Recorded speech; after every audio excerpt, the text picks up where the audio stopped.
The observation deck of the Valdris station hummed with its usual cacophony of alien voices. But today, every eye was fixed on the cafeteria's central table. Melissa sat there, utterly unaware of the spectacle she had created, gently blowing on her steaming bowl of soup. Beside her, 3 Krath juveniles, apex predators from a world where survival meant being the fastest, the strongest, the most ruthless, sat in perfect silence, waiting. Lewis leaned against the viewing window, arms crossed, a slight smile playing at his lips. He'd seen this before, but it never got old. Around him, a crowd of various species whispered in their native tongues, translators working overtime to keep up with the commentary. Impossible, chittered a Vexian diplomat, its compound eyes reflecting bewilderment. Krath cubs that age should be tearing each other apart for food. Their instincts are being overridden, Lewis interrupted smoothly, by something stronger than instinct. The Krath were notorious throughout the galactic community. Their homeworld, a brutal jungle planet where even the plants had evolved to kill, had produced a species of consummate hunters. Their cubs were born with claws extended, ready to fight their own siblings for their mother's milk. By the age these 3 had reached, roughly equivalent to human 6-year-olds, they should have been apex predators in training, aggressive, territorial, and utterly incapable of sharing. Yet here they sat, those razor-sharp claws retracted, their reptilian eyes focused not on the food before them, but on Melissa. She set down her spoon and smiled at the smallest cub, a mottled green female named Skra. "Okay, your turn now. Remember to blow on it first, it's still hot." Skra leaned forward, her predatory mouth opening to reveal rows of serrated teeth. Instead of lunging for the bowl of nutrient paste in front of her, she mimicked Melissa's action, blowing across the surface of her meal with surprising gentleness. Only then did she begin to eat slowly, methodically. "Next time, Threx," Melissa said to the larger male beside her. "You're doing so well at waiting." Threx's tail, which moments ago had been lashing with barely contained hunting energy, now curled peacefully around his haunches. He nodded, a gesture he'd learned from the humans, his throat rumbling with something that might have been contentment. A Solarian commander stepped up beside Lewis, her crystalline form refracting the station's light into rainbow patterns. "I've been in 3 war zones," she said quietly. "I've seen my people face down extinction. But this frightens me more than any battle I've ever fought." Lewis raised an eyebrow. "Why?" "Because I don't understand it. Those cubs should be savage. Their species has resisted every attempt at socialization by every other race in the Galactic Council.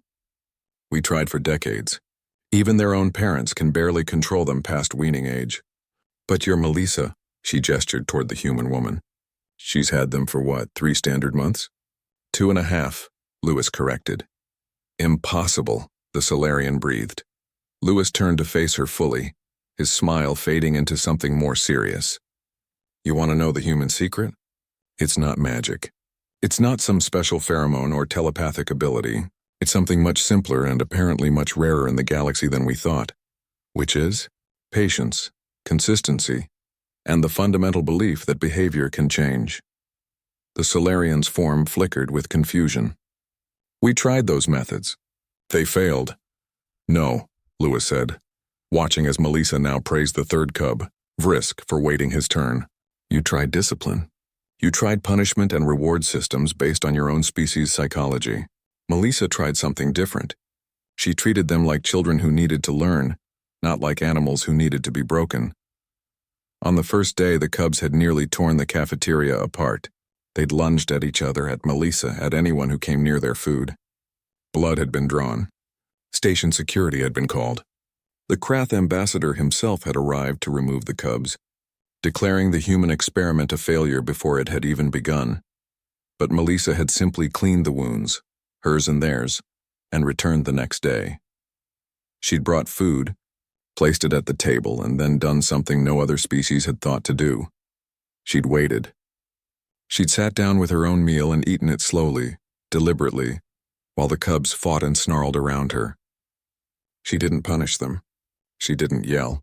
She simply existed in their space, a constant, calm presence that refused to engage with their violence. It took a week before the first cub, Skra, had stopped fighting long enough to watch her. to notice that this strange, soft creature ate without aggression, without fear, without the desperate urgency that governed every Krath meal.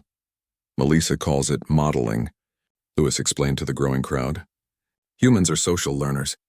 We learn by watching others, especially those we trust or respect. She gambled that the Krath cubs, for all their instincts, might have that same capacity if given the right environment. A Thryn merchant, his fur standing on end with agitation, spoke up. But the waste, the time. She could have trained a dozen Thryn pups in the time she spent on 3 Krath cubs. Lewis's expression hardened. That's the difference, isn't it? You see it as waste. We see it as investment. Every human child requires years of intense care and teaching. We're born helpless, stay vulnerable for decades. We don't have your species' rapid maturation or instinctual knowledge. Everything we are, we have to learn. So we got very, very good at teaching. And very, very patient. The Solarian added quietly, understanding beginning to dawn in her crystalline consciousness. At the table, Melissa was now cleaning up. The 3 Krath cubs helped her, carefully stacking bowls with their clawed hands, moving in synchronization that would have been impossible for wild Krath of any age. When they finished, Melissa pulled out a small data pad and showed them something. Story time, Lewis said. She reads to them every day. Human children's stories mostly. Tales about friendship, sharing, working together. The translators handle the language, but the concepts... He shook his head in wonder. The concepts are taking root. The Vexian diplomat turned to Lewis, its voice hushed with something like awe. Your species was marked as moderate threat in our first contact assessment. Decent technology, some military capability, but nothing exceptional. We thought we understood humans. And now? Now I'm looking at a woman who can turn apex predators into children, Lewis supplied. Into children who can learn to be better than their instincts. That's what humans do best, really. We spend our whole lives fighting our own nature, the parts that want to take, to hurt, to dominate. We've built an entire civilization on the idea that we can teach ourselves, and each other, to be better than what we were born to be. Melissa stood, and the 3 Krath cubs immediately flanked her, not as bodyguards or pets, but as students following their teacher. As they passed through the crowd, species from across the galaxy stepped back, not in fear of the cubs, but in respectful acknowledgement of something they were only beginning to understand. Lewis watched them go, then turned to address the assembled aliens. You've all been wondering what makes humanity dangerous. What makes us different. You've studied our weapons, our tactics, our technology, but you missed the real answer. He paused, letting the weight of his words settle over the crowd. We can change minds. We can take the unteachable and teach them, the unreachable and reach them. We don't just adapt to the galaxy. We help the galaxy adapt to itself.